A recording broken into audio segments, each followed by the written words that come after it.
इंसान हमेशा से एक ऐसी मखलूक रहा है जो कि माना जाता है कुछ जज्बा रखता है जगह जगह तक पहुंचने का। उसे हमेशा उस चीज का शौक रहता है जो मुश्किल हो और जो कि नामुमकिन लगे। किसी को जमीन के सबसे ऊंचे पहाड़ पर चढ़ने का जज्बा होता है, तो कोई समुंदर के सबसे गहरे अंधेरों में जाने का शौक रखता है। लेकिन हर दफा जब इंसान अपने शौक को नेचर से ऊपर रखने लगता है, फितरत उसे हुदूद याद दिलाती है। आज की कहानी भी कुछ ऐसी ही है। कुछ अमीर लोगों ने सोचा कि वो समुंदर के अंदर छुपी हुई दुनिया टाइटैनिक को अपनी आंखों से देखकर लौटेंगे, लेकिन वो कभी वापस नहीं आए। ये कहानी है OceanGate Titanic submarine disaster 2023, जहां इंसानी तकब्बुर ने समुंदर के कानून से टकराकर अपनी खुद तबाही लिख ली। 1912 में टाइटैनिक के डूबने ने पूरी दुनिया को हिला दिया था। ये जहाज इंसानी इंजीनियरिंग का सबसे बड़ा करिश्मा समझा जाता था। लोग कहते थे कि जहाज कभी नहीं डूबेगा, लेकिन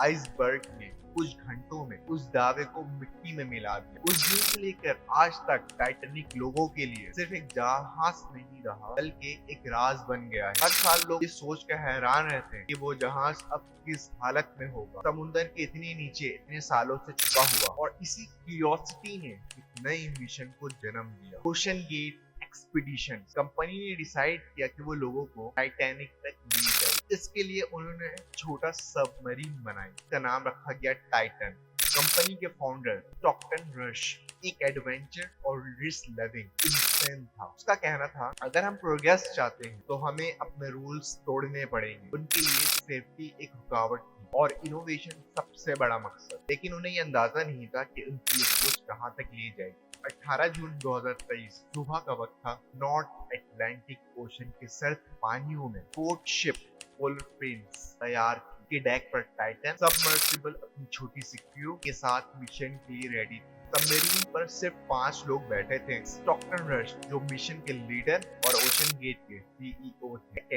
हैमिश हार्डी एक ब्रिटिश बिलियनरी और एडवेंचर लवर, साहबजादा दाऊद और उनके बेटे सुलेमान दाऊद और पॉल हेनरी एक फ्रेंच एक्सपर्ट की जिंदगी टाइटैनिक की रिसर्च पर गुजार दी। 5 लोग दुनिया के सबसे फेमस शिप रैक को देखने जा रहे थे। सबमरीन ने पानी में उठना शुरू किया और धीरे धीरे 12,500 फीट नीचे समुद्र के अंधेरों में उतर गए। पहले सब कुछ नॉर्मल लग रहा था, लेकिन लॉन्च के करीब 2 घंटे बाद कम्युनिकेशन सिस्टम से सिग्नल आना बंद हो। जब टाइटन का कांटेक्ट सरफेस से कट हो गया तो पहले किसी ने पैनिक नहीं किया। सबको ऐसा लगा कि छोटी टेक्निकल प्रॉब्लम है जो कि ठीक हो जाएगी। लेकिन घंटों गुजर गए मगर एक मैसेज नहीं आया। तब लोग ये समझ गए कि कुछ बहुत सीरियस हो चुका है। कोस्ट गार्ड ने सर्च ऑपरेशन शुरू कर दिया। नासा, कैनेडियन फ्रेंड और नेवी रिसर्च टीम तक इस मिशन में शामिल हो गए। ओशन के ऊपर हेलीकॉप्टर और शिप सर्च कर रही थी, नीचे सोनर सिस्टम्स टाइटन के सिग्नल्स को ढूंढ रहे थे। मीडिया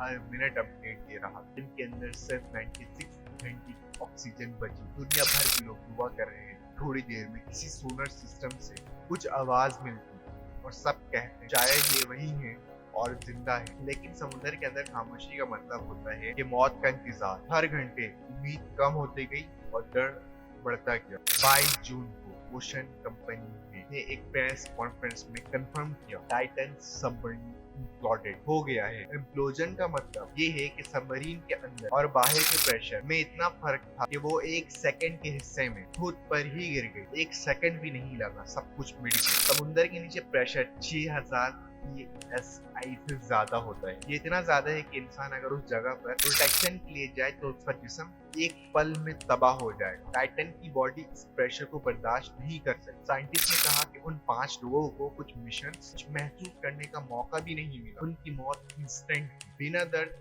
बिना आवाज, सिर्फ एक रिकॉर्ड। और समुद्र ने उन्हें अपने अंदर समा लिया। और जब इन्वेस्टिगेशन शुरू हुई सब कुछ सामने आने लगा। टाइटन सबमरीन किसी भी इंटरनेशनल सेफ्टी ऑर्गेनाइजेशन से सर्टिफाइड नहीं। स्टॉकटन रश ने सेफ्टी प्रोटोकॉल्स को बोरिंग और रुकावट कहा। उसने कहा था कि अगर हर चीज सेफ्टी के रूल्स के मुताबिक करेंगे तो इनोवेशन कभी नहीं हो पाएगी। टाइटन को कंट्रोल करने के लिए उन्होंने एक simple gaming video game controller use किया, जिसे देखकर एक्सपर्ट्स ने पहले ही वार्निंग दी। ये पूरा सिस्टम एक्सपेरिमेंटल था, लेकिन स्टॉकटन रश ने कहा रिस्क के बिना एडवेंचर बेकार।